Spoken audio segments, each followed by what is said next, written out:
Good day, and welcome to another Global Performance Excellence webinar in IISE series we've been doing for the past 3 or so years. This is something like our 100th webinar, I think. We're sort of getting it down pat now. And I'm joined today by Jared Frederici, who is a senior leader and a master black belt. He's with the Poirier Group, and the Poirier Group has been partnering with IISE over the last couple of webinars to focus on business process improvement, and we've been sharing some best practice case studies with you. On the 29th of November, I did part 1 of this 2-part series, and I shared a big initiative that I was involved with David Poirier in a global life science company in Toronto, Canada. And I really just overviewed with you the overarching approach that we took to building out a BPI and OPEX program for that company. Today, Jared's going to zoom in on particularly pick and write projects, portfolio management, and how to do discipline program management with the projects that you pick. So thanks everybody for joining us. We will share how to get access.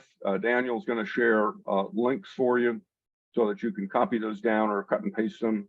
So the recording and a presentation, as well as YouTube versions and blogs, we'll share how you can get a hold of those things immediately after the webinar. When I say immediately, it'll be a day or two before we get them posted on the websites. Again, as I said, we'll field questions using the chat function, and you're welcome to follow up with Jared or myself. And we'll provide contact information for you at the end. And we'll also provide some contact information for James Swisher, who is the Director of Training and Development for IISE. And for those of you that like the certificates of participation, IISE will be mailing those out about a week after the webinar. So be patient. Make sure you check your clutter and spam folders if you don't find it in your inbox. So this is how we're going to do the day. I'm going to spend about 10 minutes backtracking just a little bit, just to backtrack on part 1, and then about right at 11:10, I'm going to pass the baton to Jared and let him spend 30 minutes sharing his thoughts on how you pick the right projects, how you put those into a portfolio that makes sense given the organization and the context that the organization is in, and then how you make sure that you're disciplined in terms of the migration plan and the migration strategy. Daniel just shared the link, IISE link, where you can get to the recording. It'll be in the operational and business process excellence folder. So when you log on, this is essentially what the site landing looks like. And there's 10 different boxes or buckets that the webinars are put in, and this one today will be in that one that I've highlighted there. You can see we've got a whole bunch of webinars there. So those are in chronological order. You can go down through that list, read the topics, and if you're interested, have at it. On-demand opportunities, a big learning library, some outstanding webinars we've done over the last 3 years, all provided to you as part of being a valued customer and or member of IISE. And I would say if you're a customer or not a member, I'd urge you to consider joining IISE. I've been a member for 45 years and have gotten a tremendous amount out of being part of this professional society.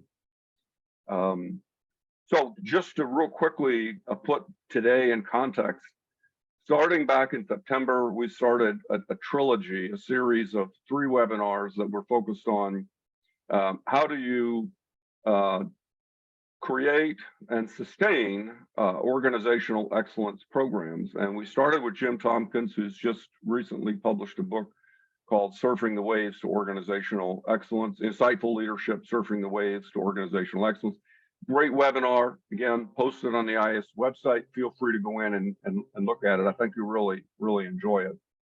And then followed up on the 27th, David Poirier and Jim Dobson joined me, and we just sort of took some of the things, the lessons, the aha moments that Jim created in that first webinar, and we just sort of drilled down on them a little bit. We talked a little bit about how you create operational excellence resilience in the face of what's obviously becoming a steady stream of disruptions.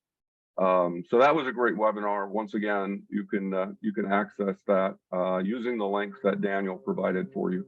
And then most recently, on the 6th of October, Jim was joined by Jared, and they zoomed in even in more detailed fashion around how we create migration strategies in the face of all this steady stream of disruption. So that was a three-part series. That three-part series of webinars culminated in a capstone article that's the feature story in the IISE magazine this month, December. So feel free to go to the IISE website. If you're a member, you can access this free of charge, of course. I'd like to think it's a great article. I wrote it with a lot of help from Jim and David and Jim Dobson and Jared Frederici. So thanks to those four gentlemen for being part of this article, and also thanks to Keith Alberson, who's the chief editor for IISE and IISE magazine, for helping bring that all together. So if you'd like to, I'm going to cover off a couple of key points from the webinar that I shared with you on the 29th. But if you'd like to get a copy of a blog that I wrote up, that's sort of a 2 or 3 page summary from that webinar, Daniel will post this. Daniel already did post this. You can find that blog on the Poirier Group website. So the 4 key points that I made on the 29th was it's all about B. And then I went on to explain what B means, and I'll do that in a second. We, meaning the Poirier Group, has built a roadmap, sort of like DMAIC, but a roadmap for BPI, a roadmap for business process improvement. And the third point that I made is that the end game is really, it's all about value creation. And the challenge in the 20s, this decade of the 20s, is going to be able to create value faster, learn how to create more value, better, faster. That's the name of the game. That's the secret sauce, so to speak, for the 20s. And then you follow the roadmap. Y is a function of X, and I'll share with you what the function of X is. So we talked about B, and I think some of you have seen this before. You know, there's 4 ways we spend our time: A, B, C, D. And so A is we do our day jobs. B is we improve doing our day jobs. We improve what we do and how we do it. C is cater to crises. D is do the dumb. We do non-value add. And so the goal in a BPI program, the goal in an OpEx program, is to shift habits, is to shift behaviors, is to get everybody in the organization managing their time like the pie chart on the right versus like the pie chart on the left. So it's a from-to exercise. And that's really, I mean, in simple terms, my simple thinking is it's all about how do we get more people in the organization spending more time doing higher quality B. And so the challenge that we face in the 20s is that when you're in a recessionary period, and we clearly are in one, entering one, price recovery stops working for most organizations. In other words, you can't raise prices fast enough to recover the rate at which your costs are going up. So many organizations find themselves in a negative price recovery situation, which leaves you, if you want to sustain profitability, it leaves you with productivity, because profitability equals price recovery times productivity. So if price recovery goes negative, productivity's got to go positive faster than price recovery is going negative, or you have declines in profitability. And so that's contextually, that's a key point, Jared, that I think you're going to hit on today when you talk about picking the right projects. So I outlined for you, this is sort of a V model system design thing, but I modeled how do you go from organizations that look like the way I've characterized them on the left to organizations that look like the way I've characterized it on the right. And so I went through this in the last webinar. So if you want to see more about me explaining this, go to the last webinar and you'll have a chance to do that. The reason you do that, the reason that OpEx programs are so popular is because this is the end game, the size of the prize. The chart on the left is Jim Collins' chart that he did from his book, Built to Last. And you can see what visionary companies did over a 70-year period of time in relationship to what comparison companies did. The chart on the right is a project that Dave and I worked on back in the 90s. That's we took, as a result of the work we did over a 5-year transformational period from 93 to 98. Stock price went from $6 to $60 because of the foundation we laid in that first 5 years of doing the kinds of things that Jared and I talked about last on the 29th, and Jared's going to talk to you about today. So the case study I went over with you on the 29th was a global life science company case study. I talked about how I sort of conceptualized how I built a brand new OpEx program for a company that had never had one before. I talked about the infrastructure. We talked about initializing the program, engaging the right people. And what Jared's going to do today is he's going to zero in on picking the right projects and how do you make sure that you've got the right level of discipline around the methodology to execute on those projects. And these bullets represent Jared's storyline. And so what I'm going to do now is pass the baton to Jared and let him share with you, again, how do you make sure you pick the right projects, put them in a rational portfolio, and then execute on those projects systematically over time. Jared? Yeah, thanks, Scott. Appreciate that. And I've had the opportunity to be with the Poirier Group the last 11 years almost now. And prior to that, a number of different roles in industry. And we've seen a lot of different things, especially recently, on what organizations really need from their OpEx, continuous improvement, PMO, the internal or even externally supported infrastructure type projects that are aimed to support the organization.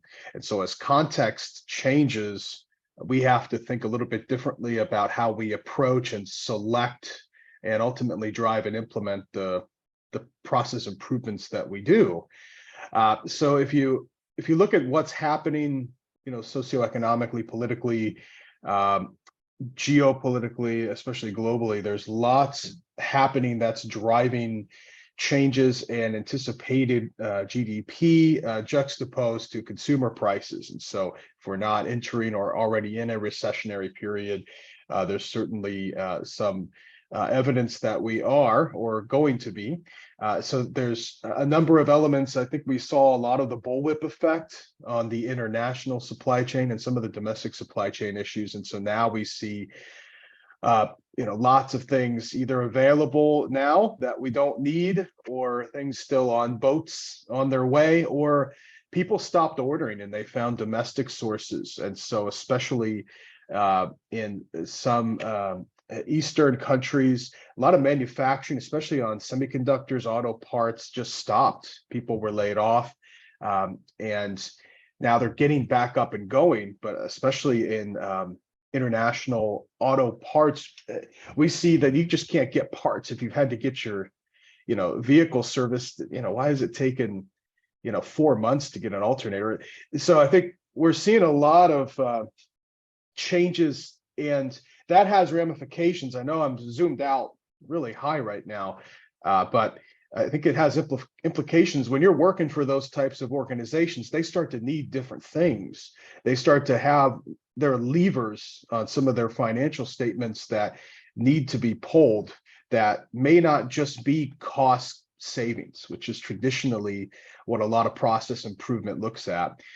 When you look also and zoom out a bit on what's happening on the small to mid-market organizations, as a result of things caught up in supply chain, especially smaller companies are having issues with cash flows. And I think that's going to continue as we enter into next year. If your accounts receivable is typically, net 60 days, could be 30 days, but maybe your payments are, 20 to 30% late. You might not be receiving cash. You may not be receiving all of cash 90 days post invoice.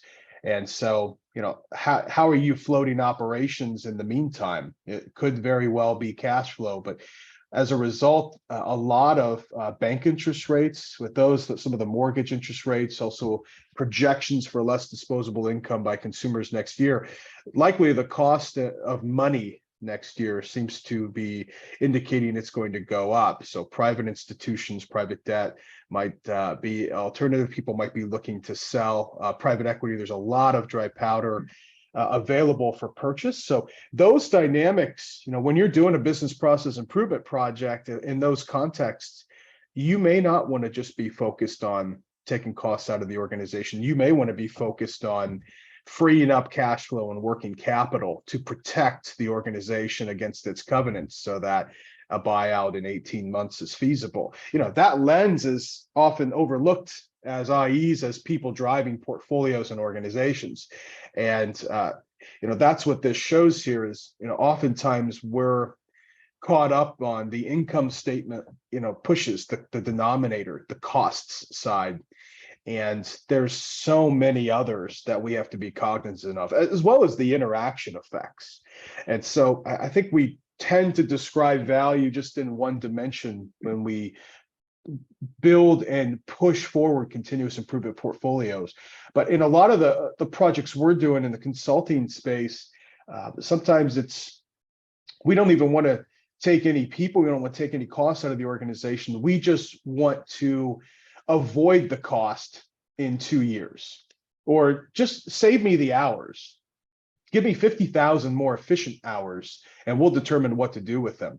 Or free up accounts receivable and get us 13% faster to cash. That'll allow us a little bit more working capital to buy some more inventory. So our safety stock can go from this to this, and we can, have out of stocks go from, 92 to 98%. And all of a sudden that hits your revenue and corresponding EBITDA. So, we just talked about right there in that one example, hitting all three of these in one simple project. And so oftentimes, are you even having conversations about these? And I'm not saying everybody needs to put on their CPA hat, but a basic understanding of the three core financial statements is, I would say, table stakes as we enter into this period and into 2023. I think, so, Jared, yep. the one thing I just jump in real quickly, when we do Lean Sigma projects, DMAIC projects, we always talk about direct, indirect, and other benefits, right?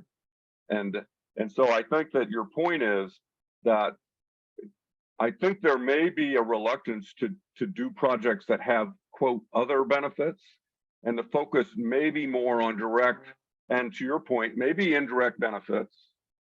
In other words, things that hit the balance sheet as opposed to the income statement, right? Mm-hmm. But I do think there'll be pressures. There'll be a lot more scrutiny on picking projects that are more qualitative and maybe just address quality of work life issues or pain point issues that maybe don't necessarily, again, impact direct and indirect benefits, right? That's exactly right. And I think we can get caught up in direct, indirect, but there's multiple iterations of some indirect that turns into direct in 6 months once we grow and hit a certain. So how your organization is growing is also important to understand, because indirect for cost avoidance, for example, may turn into direct in 6 to 8 months. So I think you're spot on that. And there might be, I think we're seeing a lot more organizations looking at accounts payable, procure to pay, accounts receivable as levers to free up working capital now.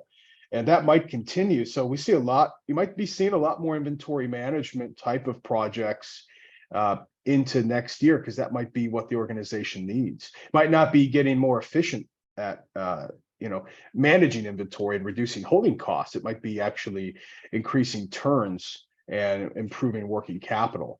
But I think as a result, we need to have a pretty good understanding of the business processes, and from a zoom out cross departmental perspective. And so this view here is just of an example organization that has a number of different cross-functional processes, and we'll actually show that. I think as we zoom in a bit more towards our methodologies, you've got to start to understand the interaction effects, both between the processes, the people, and the handoffs between processes when you're making these improvements, especially for organizations that have layers of shared services. So oftentimes we're in a warehouse, we're working with operations, and we're making the pick path more efficient to take out some holding cost within better labor efficiency for warehousing. One quick point, Jared. I just want to make sure people get this is not something that clients give us. this view of things most often doesn't even exist in the organizations that we are working with. We have to create this for them. They haven't really done business process mapping at the 1, 2, and 3 level. Yeah, that's right. They often have one of these boxes here, like under supply chain, you can see one of these little boxes.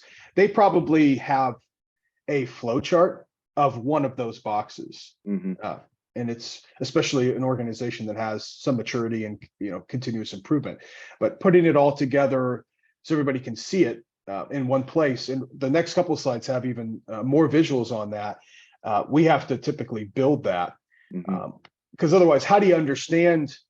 Now we're talking about interaction effects between departments. So if you've got shared services, in the warehouse, you might have embedded shared services in operations. You might have a finance advisor that helps you, but you might have a corporate services finance person who's also allocated. You might have a CapEx project where you're implementing a new WMS, where you've got corporate overhead and allocated to some of that in a predefined annual CapEx budget. So right there, if you've got a corporate project you've launched as a practitioner, you might have 4 different levels of the income statement or income statement departmental codes that are some of it's being taken out here, some of it is a reduction in the allocation methodology. So, what you have to know to be able to do business cases, to be able to justify and push these things forward, it starts to become a bit different, especially and much harder if you don't understand this. This is a zoom in for procure to pay and accounts payable. So you can start to see that these are all highly cross-functional. So there are swim lane processes that correspond to this with 7 or 8 different roles of people that play roles in these. And so some of the complexity comes in the handoffs there. So complex organizations that have shared services that allocate, oftentimes if you're making something more efficient or improving it, you have to understand the business rules associated with those allocations. Otherwise, how are you going to understand the impact on people? And Jared, just to jump in and make a point for that, because I want to play off of something you said and key people back to a couple of webinars we did. Your notion about the swim lanes and the cross-functional interdependencies and the need for improving communication and coordination end to end on value streams is exactly what was highlighted in the Emory Healthcare webinar they did on the huddle system that they built, the tiered huddle system they built at Emory Healthcare, and also PV, a company that we work with. So PV applied huddles to supply chain to what we called in and out of stock problem of birdseed in their stores. And so we started to look at the value stream for that particular category, birdseed, which is about 109 SKUs. And in order to tackle this problem, this complexity that you're highlighting with these pictures, the huddle, integrating the huddle system into the process, the BPI process, is really, really crucial today because things have become so complex. 100%. Absolutely. So I think, one level deeper on this is, and part of our methodology is starting to overlay, as we understand these processes, we understand the interdepartmental handoffs, which you can see here, we start to see problems that happen. So we tend to overlay pain points. You can see pain point, 454 around the goods receipt process here, and the correspondence to some of those descriptions on sort of procure to pay invoice matching. And so, if there's problems interdepartmentally, you have to understand what those other departments are. There could be a process that somebody just looks at the workflow and stares at it and makes a manual invoice match and compares Excel sheets with VLOOKUPs, and they make mistakes, 26% of the time. Jared, a clarifying question. So you've got the 8 categories of waste over here. When you use the word pain point, I assume it's synonymous with failure mode, and are all your pain points, are they all waste pain points, or are there other kinds of pain points? There's certainly other kinds of pain points. So oftentimes, and I guess you could say number 8 there, but sometimes it's skill, capacity, people related. So this process is a great process, but there's some human error, or there's some capability or talent issues, or there's we haven't put enough QA in place to error-proof this particular process. But a lot of them can be found in the 8 categories, but they're a little, so IT is a big one. Oftentimes, this is a manual workaround because we don't have the right ERP, but that's going to take 3 years. So what can we do in the meantime? So it's pretty robust. It's and that's where a lot of the affinity grouping starts to come out. That the process and skill of affinity grouping these is significant, and it's an important variable in these because you can go a lot of different directions on these. But overlaying them to where they occur, where the symptoms occur, and starting to understand the failure modes or pain points in the context of the root cause, where they happen and originate upstream, is pretty critical. Yep. And I know I'm talking process management right now, and I know we were talking earlier sort of cash flow, the financial element, but you have to put those 2 pieces together. Mm-hmm. Yeah, that's a great point. Yep, 100%. Yeah. This is so as we start to establish programs, this is a chart where we said, okay, we've got 500 pain points or failure modes. It's likely that 20% of them cause 80% of the issue, and we've affinity grouped those. We've started to come up with some programs and projects. So you'll see these 8 programs in different color codes here. This was a recent project where these 8 programs were comprised of projects that hit different competencies within the organization. Mm-hmm. So if you do, the time accountability, visibility, and planning program, you can see there's 4 little bursts there.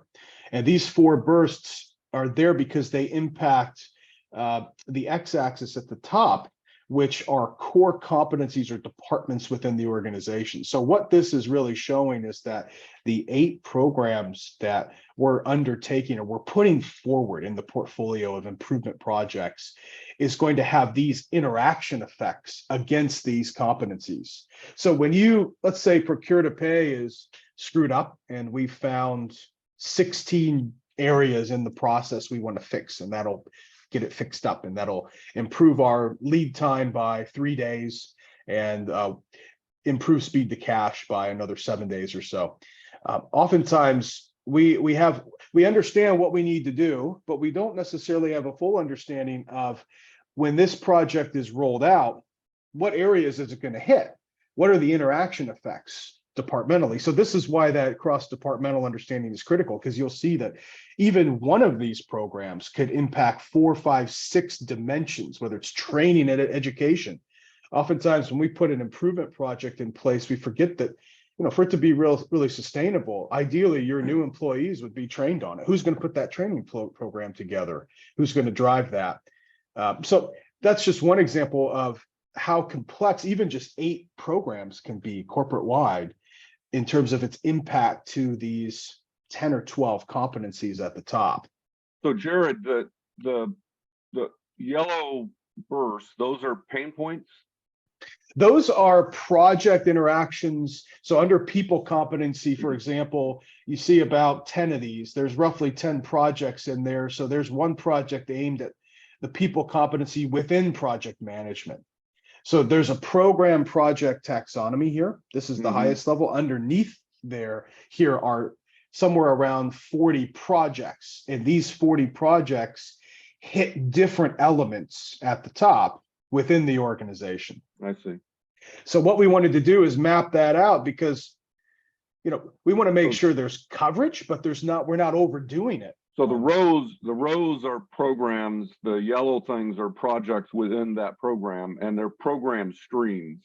Yes. I got you. Okay. Yeah.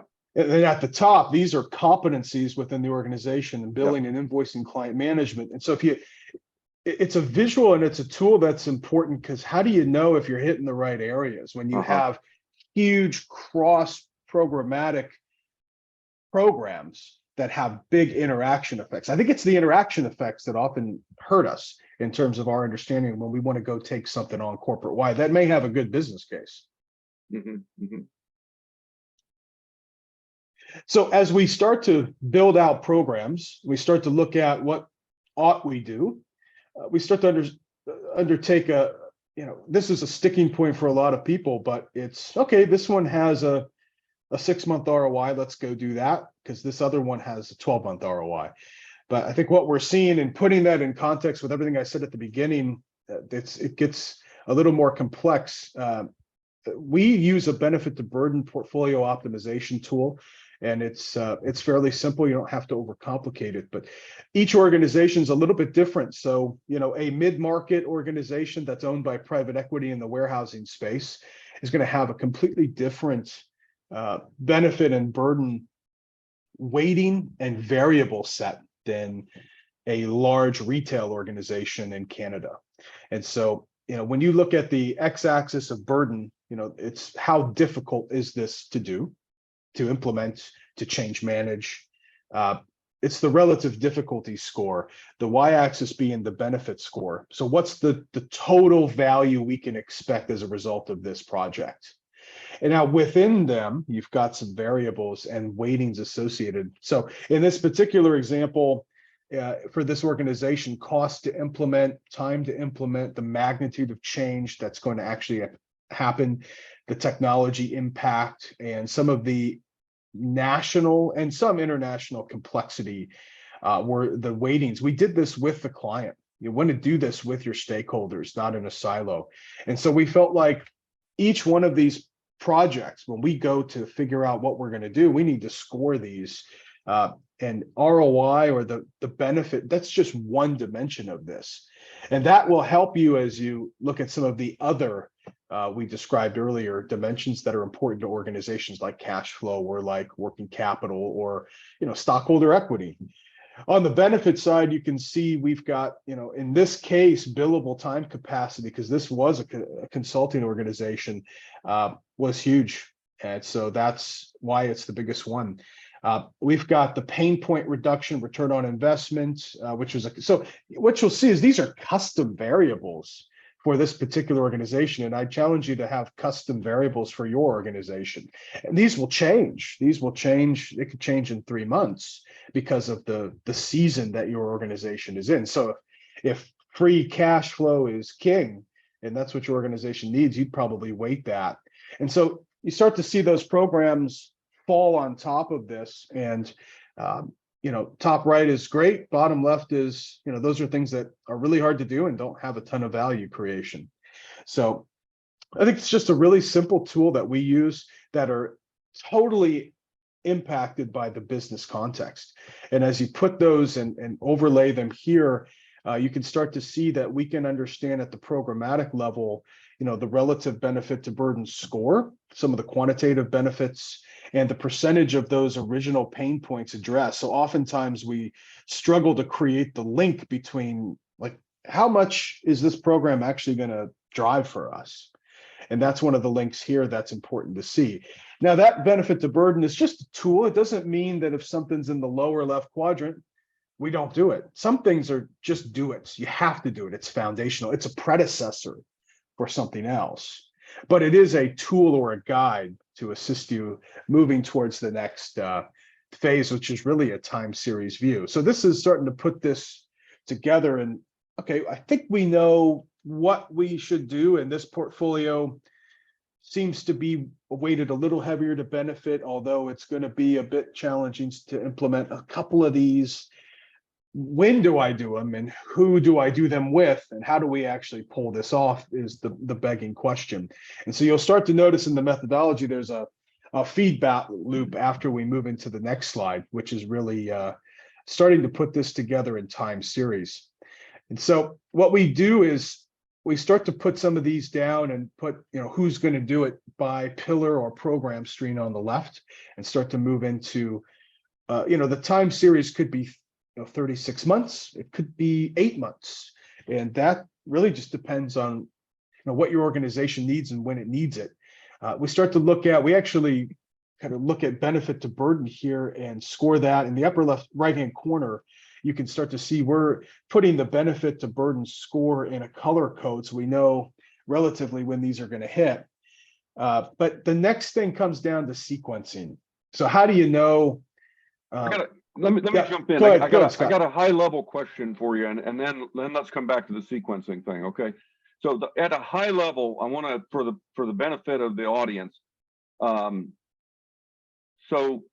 this is sort of a blend of an integrated master plan and an integrated master schedule, high level integrated master schedule. Not that that matters; those are just words. But the point is, on the left hand side, I've got the current state.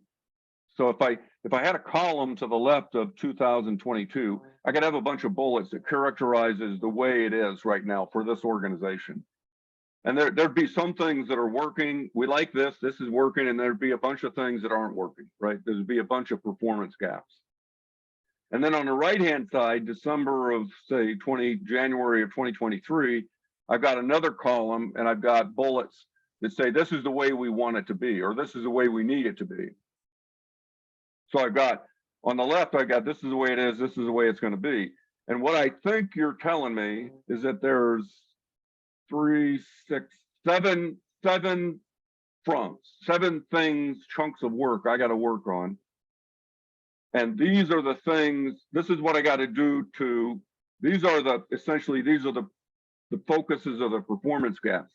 And if I do these 7 things, if I do the project that represents these 7 things, we'll go from this, to what I want. Is that it? That's exactly right.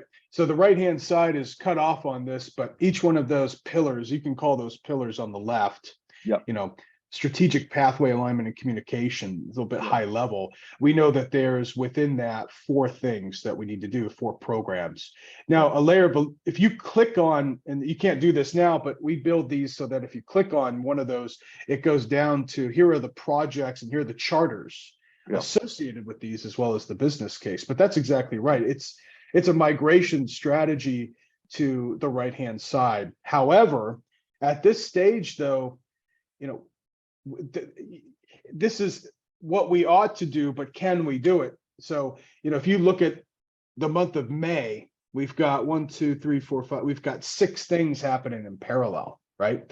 So now you start to get into conversations around, can the organization in 1 month withstand 6 programs? Because those programs might have 25 projects within them. And now we start to have a PMO conversation. So we take an initial cut at the sequencing, and some things are difficult because, you know, it gets to the point where we might have to say, we just can't handle this. We need to move this into 2024. Yeah, and not only that, Jared, getting the senior stakeholders, or getting the top team, or the C-suite, whatever you want to call it, getting them to get aligned and to buy the vision, to buy the right-hand column, to all say, yeah, that's what the future state looks like. That's the way we want it to be. That's hard in and of itself. That takes time. And then once you get that, then getting alignment on, is this the right integrated master plan? Are these the right pillars?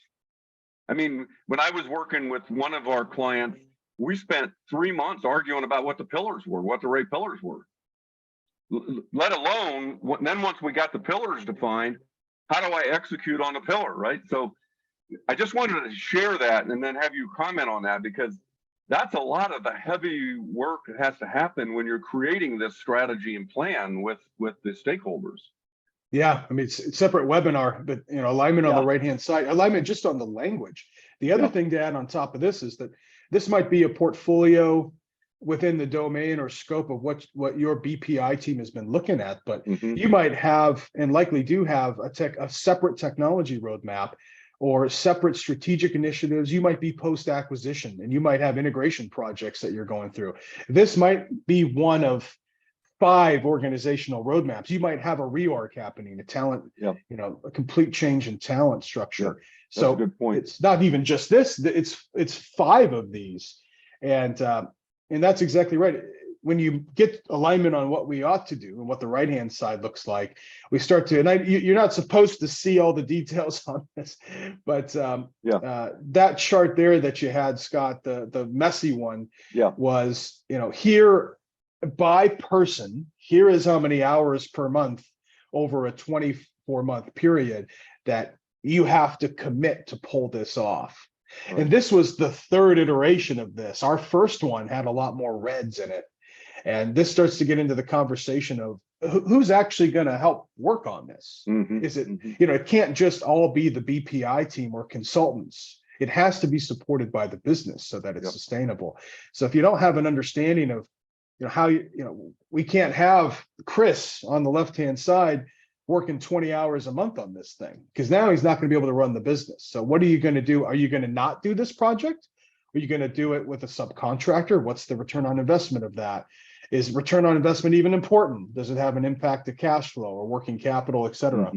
So I think, oftentimes if you go back a slide, you do this like 2 or 3 times with the business, and then this changes.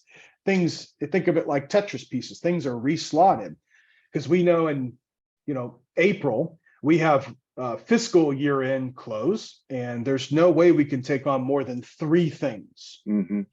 So it's not necessarily, the other thing I wanted to emphasize was, as you sequence these things out, think about the tail end of the project as well. So oftentimes, when you look at create and update SOPs here at the end of September, it's often that, we're going to finish those the beginning of September. So all of September is just training, monitoring, implementation.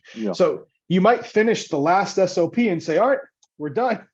That's the end on here, but there's still going to be work happening on there. And if you don't portray that, and if you don't estimate hours by person of what that's going to be required, so you have to think about change management and the tail end of these as well when you build these roadmaps and you start to, this is why so many complex PMO transformations or drivers of portfolios, why 20 to 25% of the portfolio at least fails, because people aren't thinking we're taking on too much for the organization and we haven't thought through. And there's a whiplash effect because we're a little bit late on a lot of different things. So I wanted to just emphasize that. And, this sort of rolls it up from an EBITDA waterfall perspective. And EBITDA, again, might be something that's important. Cost savings are always important. But, here is what that portfolio looks like. Each one of these programs listed on the x-axis, the projects that comprise them and the relative value created within those. And what do we think that we're going to address in the first 90 days? This is one portrayal of a number of portrayals that you might need to start to tell this story, to get buy-in from the board or from, the C-suite and those who are funding the budgets here. So I just wanted to portray this is one of a number that you might need. If you're aimed at working capital reductions, you might need a completely different set of axes here, right? Yep, good point. Yeah, that's good. I like the visualization. Yeah.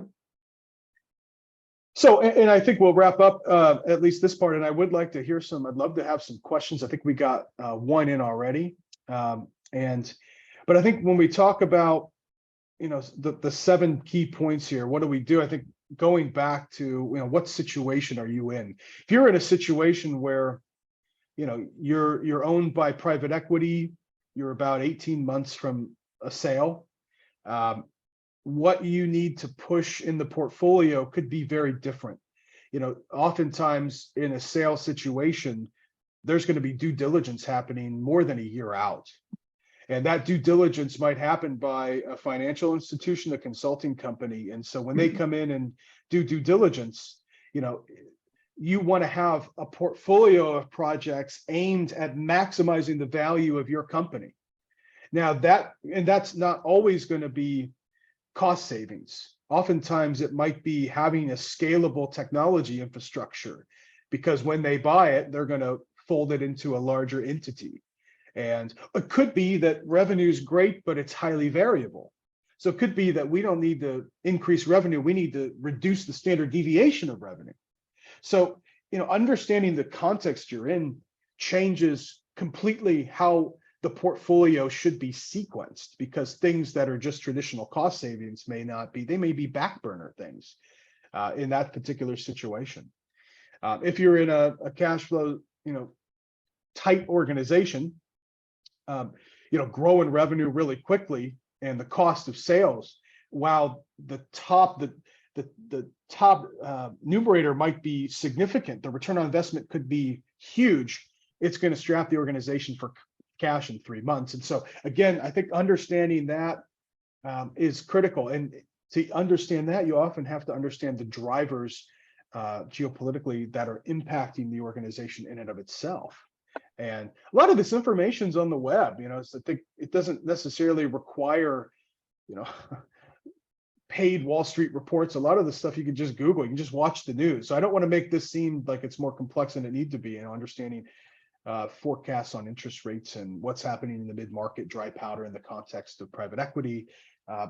Having a basic understanding of this can help you be dangerous. And you don't have to be, director VP of business and process improvement. I think if you're driving if you're a couple of years out and you're an industrial engineer driving a portfolio of improvement projects, you absolutely can start to understand these things to better position the portfolio you're driving.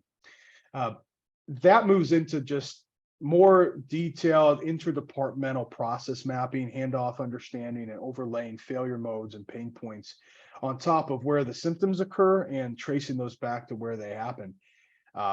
Really getting better at benefit to burden and portfolio optimization and selection based on custom weightings, custom variables that are important for your organization right now in the context of its strategy, and not just looking at one or two variables on it's likely that there are multiple things that are important in parallel to your organization and what it needs. The impact on people in the change management, the training, we always tend to underestimate that. And so, getting it down to the hour level, how many hours do we need by week, by month to actually implement these successfully in the context of their day job is critical. Understanding the interaction effects of big ERP changes and other roadmap items within your organization is critical, because we often go to do something, we realize, oh my gosh, these 10 people are single points of failure and they don't have any time for us. And finally, really just understanding and portraying value, not just as a waterfall or EBITDA, or not just as one dimension, but in multiple dimensions in a way that shows them this is the value we're going to create in the context, the horizon of where our organization is at. And so I think these 7 things can go a long way if you can start to embed these into your day-to-day. And so I'll stop there. I think we've got some questions, but Scott, anything I missed or any other points you want to hit? No, I think I've been watching chat come in. I think a couple of things that I thought about, having done 100 of these, I have a sense of the audience and the way that the audience typically asks questions. I guess one of the things that what you've presented might seem overwhelming to a small or medium-sized enterprise. What's your thoughts on that? If you were, you've got, you don't have a team, you don't have an industrial engineering department, you don't have a big budget for consultants, you don't have a BPI program, that type of situation. Yeah, absolutely. I think, if you're a team of 1 or 2, the first step is just starting to create a simple portrayal of your organization's processes and some of the interdependencies. It doesn't take, it doesn't have to take a ton of time to do that. And I'm not saying, you might have 50 processes. I'm not saying doing swim lane detailed processes of each of those. If you go up a level, that doesn't take a ton of time. Simple spreadsheet with your queue of projects. Maybe you've got 12, 15 ideas. Okay, the idea 1, this thing's going to hit the balance sheet. We're going to free up working capital by 15%. This thing's going to hit, if you just start to manage your portfolio a little bit different and put some things in some basic tools, that's a great start. Oftentimes what I see in the small to mid-market is we're heads down, we've inherited, we're working on last year's things we didn't get done. We haven't even thought about readjusting the portfolio to where the organization's at. If you're in the small to mid-market, just understand, pulling some basic reports on Google or some research reports on how your industry is positioned against its competitive set, that can make you really dangerous as a portfolio driver as well. Those are some simple things you can do. Yeah, I think the other thing, Jared, in Jim Tompkins back last year when the COVID was hitting in the spring of 2021, I guess it was, or 2020. He talked about volatility, uncertainty, complexity, and ambiguity, the VUCA model. And so when you're small, medium sized, you have scarce resources, and then you've got to contend with this steady stream of disruptions. You're overwhelmed. And so to me, even when I was at that global life science company, I mean, we didn't have necessarily the budget for, but I realized that there were some people smarter than me. There were some people that I knew I could muddle through it, but I also knew that we probably didn't have time to muddle through it. So we went out and we spent a little bit of money to get somebody to get us jump started, get us out of the starting gate. And I think a lot of small, medium-sized firms that we've worked with are the ones where the CEO has said, I could probably do this, but it'll take too long and we won't do it very well. So with somebody to help guide us, get us out of the starting gate, and just get us going in the right direction and keep it simple. Somebody who's managed through this before. I think there's a lot to that. And I think sometimes people don't think outside the box around how would I engage somebody and have them build a business case that proves to me that their work will pay for itself. Because a lot of times the business case that you build out, once you start to go in and look at those pain points and from a systematic standpoint, tackle those pain points, you find that the benefit to burden ratio is greater than 1, and that all this work pays for itself, right?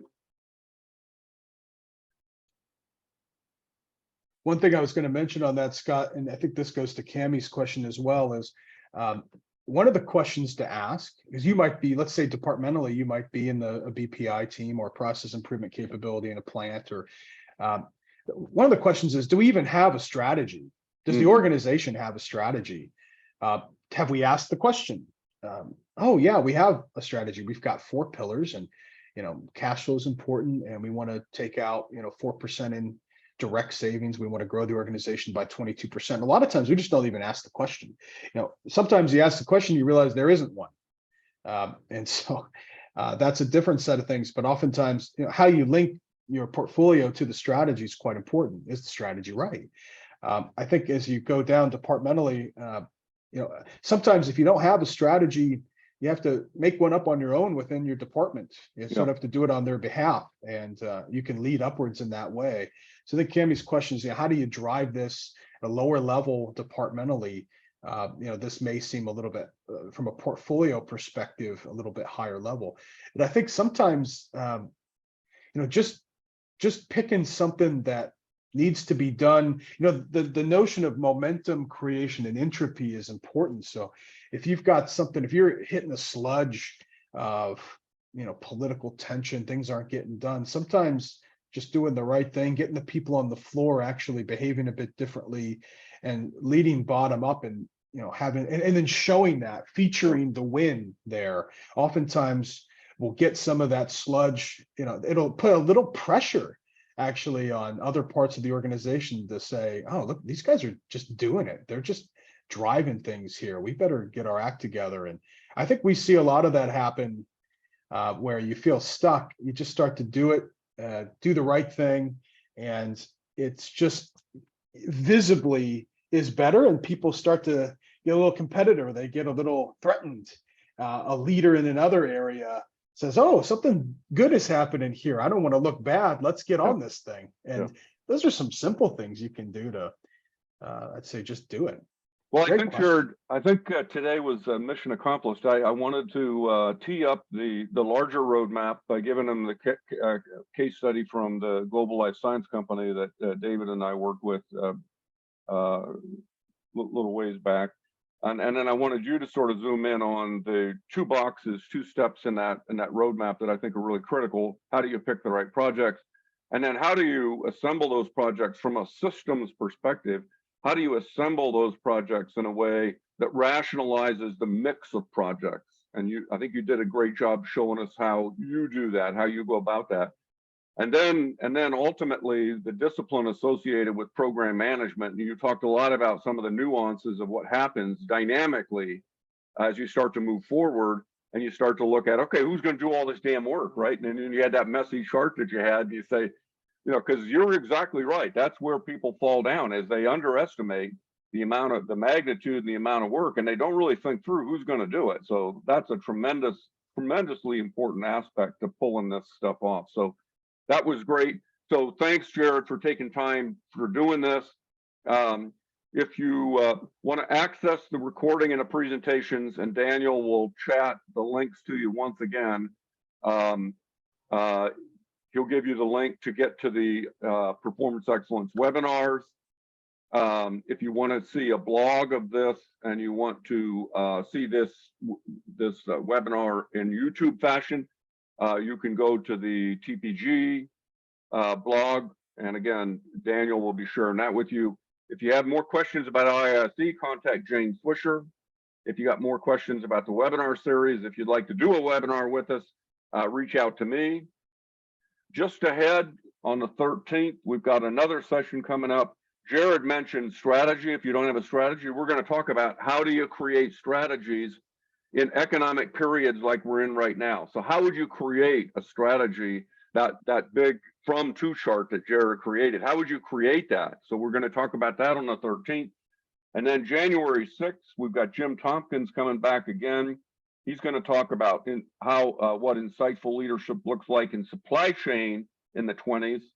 I call it the roaring 20s, the new roaring 20s.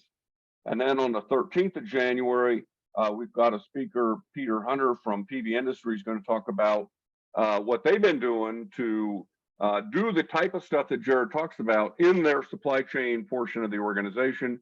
And then on the 9th of February, Jared will be back with me, and we're going to talk about how to align BPI programs to focus on aggressive waste and cost reduction, because that's going to be the name of the game probably for many organizations in 2023. So that's what's ahead. And here's the contact information, but Daniel has shared with you the links. So once you get to the links, you can get to these, and then you'll see all these other links and you can get to people. So thanks, everyone. Thanks again to Jared. Thanks to everyone for taking time from busy schedules to participate in this. We do have a survey for you. If you'd be willing to give us some feedback, we'd like to know how we did for you today. And we'll see you when we see you. See you next time. Thank you.